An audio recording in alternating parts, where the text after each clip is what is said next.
अस्सलाम वालेकुम dear students, आप देख रहे हैं सैयद अली एकेडमी। और आज की इस वीडियो के अंदर हम जिस टॉपिक को डिस्कस करने वाले हैं वो है हमारे पास सेल वॉल। तो आइए आज की इस वीडियो को शुरू करते हैं। कुछ सेल्स होते हैं जैसे कि प्लांट्स के सेल्स हो गए, बैक्टीरिया के सेल्स हो गए या फंगाई के सेल्स हो गए। उनकी सेल मेम्ब्रेन के बाहर एक नॉन लिविंग सख्त लेयर मौजूद होती है जिसे सेल वॉल कहा जाता है। तो ये आपको बैक्टीरिया के अंदर नज़र आएगी, फंगाई के नज़र आएगी, अलगी और प्लांट्स के अंदर भी नज़र आएगी। अगर हम बात करेंगे बैक्टीरिया के अंदर सेल वॉल जो है वो किस चीज़ की बनी हुई है, तो वो पेप्टाइडोग्लाइकन्स की बनी हुई है। पेप्टाइडोग्लाइकन का मतलब ये है कि शुगर की मॉलिक्यूल्स प्रोटीन के साथ जुड़े हुए हैं। इसी तरह से फंगाई के अंदर एक केमिकल, एक पॉलीसेकेराइड काइटिन की बनी हुई सेल वॉल आपको देखने को मिलेगी। और प्लांट्स और अलगी के अंदर सेल्यूलोज की बनी हुई सेल वॉल आपको देखने को मिलेगी। अगर हम बात करते हैं प्लांट सेल वॉल के हवाले से, मेनली सेल्यूलोज होता है, उसके अलावा पेक्टिन और दूसरे पॉलीसेकेराइड्स भी मौजूद हो सकते हैं। अगर हम प्लांट सेल वॉल की लेयर्स के बारे में बात करते हैं तो प्लांट सेल वॉल की 3 लेयर्स हमें आमतौर पर देखने को मिल सकती हैं। अगर हमारे पास एक सेल मौजूद है तो सबसे बाहर वाली लेयर जो होगी वो प्राइमरी वॉल कहलवाएगी। तो ये सबसे बाहर वाली लेयर जो कि प्राइमरी वॉल आप देख रहे हैं। प्राइमरी वॉल के अंदर एक और लेयर मौजूद हो सकती है जिसे सेकेंडरी वॉल जो है कहा जाता है। तो प्राइमरी वॉल, उसके अंदर सेकेंडरी वॉल। अब अगर एक ये सेल है और दूसरा ये सेल मौजूद है, ये इसकी प्राइमरी वॉल, ये इसकी प्राइमरी वॉल, इन दोनों के बीच में एक और लेयर मौजूद हो सकती है जिसे मिडल लेमिला कहा जा सकता है। मिडल लेमिला की वजह से ये दो सेल्स आपस में कनेक्टेड हैं। हम कहते हैं ये इसकी सीमेंटिंग लेयर होती है जो कि दो सेल्स को जोड़े रखने का काम कर रही होती है। तो ये है मिडल लेमिला जो कि सेल्स को कनेक्ट कर रही है। जब सेल अलग होते हैं, मिसाल के तौर पर जैसे एक पत्ता जो है वो झड़ जाता है, तो उस सूरत के अंदर मिडल लेमिला ख़त्म हो जाती, डिज़ोल्व हो जाती, तब जाकर के दो सेल्स अलग हो सकते हैं।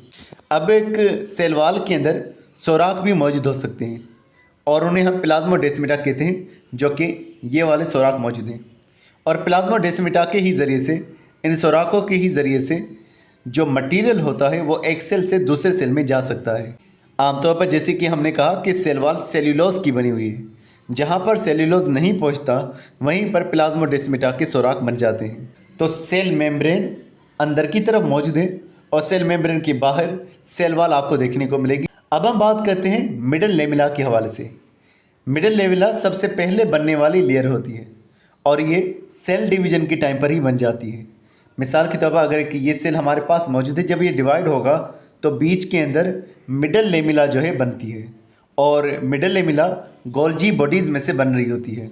तो शुरू के अंदर सेल प्लेट का स्ट्रक्चर होता है जो कि फिर बाद में मिडल लेमिना में तब्दील हो जाता है। तो मिडल लेमिला सीमेंटिंग लेयर होती है जो कि दो सेल्स के बीच में मौजूद होती है और कॉमन लेयर होती है दो सेल्स के दरमियान में।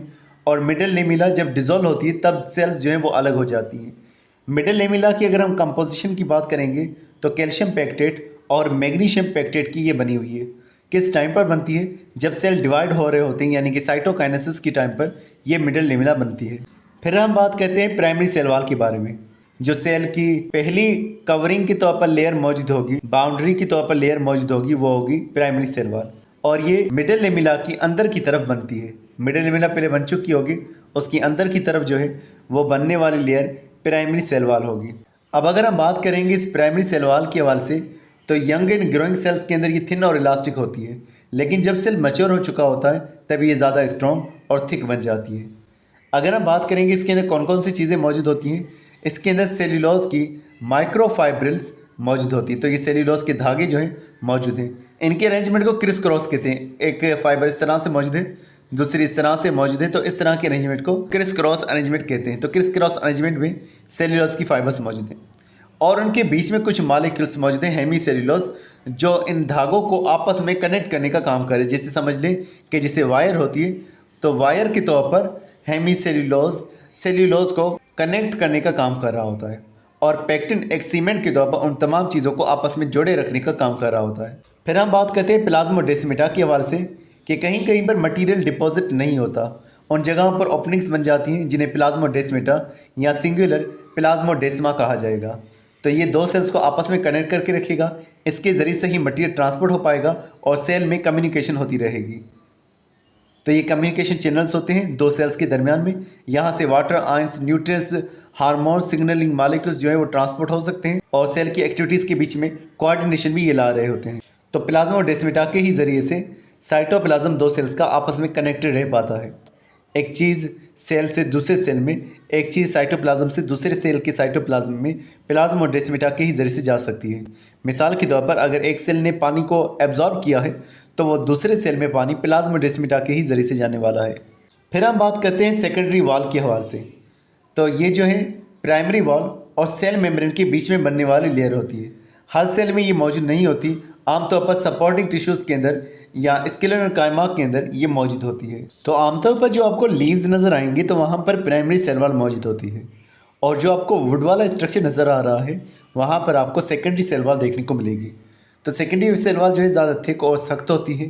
प्राइमरी सेल वॉल जब मैच्योर हो जाती है उसके बाद लिग्निन डिपॉजिट होना शुरू हो जाता है और इस तरह से सेकेंडरी सेल वॉल बन जाती है। तो लिग्निन की वजह से ये जो सेल वॉल होती है इसके सेल्स जो हैं वो डेड हो जाते हैं। तो मैच्योरेशन के बाद लिग्निन की डिपोजिशन होने के बाद ये वाला लेयर जो होगी सेकेंडरी सेल वॉल, इसकी वजह से सेल जो है डेड हो जाते हैं। तो लिग्निन जो है रिजिडिटी प्रोवाइड करेगा और स्ट्रेंथ प्रोवाइड करेगा।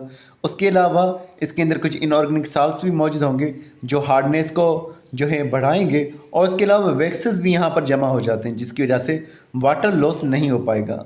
फिर हम बात करें सेकेंडरी सेल वॉल के फंक्शंस के हवाले से, तो ये मैकेनिकल स्ट्रेंथ प्रोवाइड कर रही होती है, इस वजह से एक प्लांट जो है खड़ा रह पाता है। उसके अलावा रिजिडिटी प्रोवाइड करती है और उसके अलावा स्ट्रक्चरल सपोर्ट भी प्रोवाइड करती है, उसकी शेप को भी मेंटेन रखती है। तो ये स्केलेटल कायमा की फाइबर से मौजूद होगा, स्केलेरॉइड्स के अंदर मौजूद होगा, उसके अलावा जाइलम की वेसल्स में मौजूद होगा और ट्रेकिट्स में ये आपको देखने को मिलेगी। तो लिग्निफिकेशन एक प्रोसेस होता है जिसमें लिग्निन जमा होती है जिसकी वजह से सेल्स ज़्यादा स्ट्रॉन्ग और सख्त बन जाते हैं। याद रखिएगा सबसे ज़्यादा पाए जाने वाला जो पॉलीमर होता है वो सेल्यूलोज होता है, और उसके बाद जो पाए जाने वाला पॉलीमर होता है वो लिग्निन होता है। अब हम सेल वॉल के फंक्शंस के बारे में बात करते हैं। जैसे कि हमने कहा कि ये मैकेनिकल सपोर्ट दे रही है, ये स्ट्रेंथ और प्रोटेक्शन प्रोवाइड कर रही है, एक शेप मेंटेन करके रख रही है क्योंकि ये सख्त स्ट्रक्चर में होती है, और उसके अलावा स्केलेटल फ्रेमवर्क भी देने का काम कर रही है। जैसे हमारी बॉडी के अंदर बोन्स है, इस तरह से प्लांट के अंदर सेल वॉल है जिस वजह से उसका एक स्ट्रक्चर बना हुआ है। दूसरी अगर हम बात करेंगे, ये वाटर को एब्जॉर्ब भी करती है और ट्रांसपोर्ट में भी मदद करती है।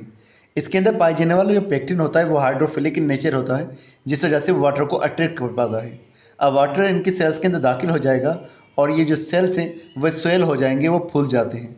उसके अलावा वाटर को आगे जो है ट्रांसपोर्ट करने के अंदर भी ये मदद कर रही होती है क्योंकि इसके अंदर सुराख मौजूद होती है जिस वजह से वाटर जो है इनमें से गुजर सकेगा, और दूसरा वाटर इनके मॉलिक्यूल्स के साथ में अटैच भी हो सकता है क्योंकि वाटर के अंदर एडिशन फोर्स भी पाई जाती है जो वाटर को दूसरे मॉलिक्यूल्स के साथ जोड़े रखने में मदद करती है। तो इस तरह से हाइड्रोफिलिक इन नेचर होने की वजह से वाटर को एब्जॉर्ब कर पाती है, वाटर को रख पाती है और वाटर की मूवमेंट भी हो पाती है। तो स्ट्रक्चर देने का काम करेगी, प्रोटेक्शन देने का काम करेगी, शेप को मेंटेन रखेगी, वाटर की मूवमेंट करेगी, और प्लाज्मोडेस्माटा की वजह से परमेबिलिटी भी यहाँ पर रहेगी, चीज़ें यहाँ से आ जा सकती हैं। तो डियर स्टूडेंट्स, आज के लिए बस इतना ही था। उम्मीद करता हूँ ये वीडियो आपको पसंद आई होगी। इंशाल्लाह मिलते हैं नेक्स्ट वीडियो में, तब तक आपने बहुत सारा ख्याल रखिएगा। अस्सलाम वालेकुम।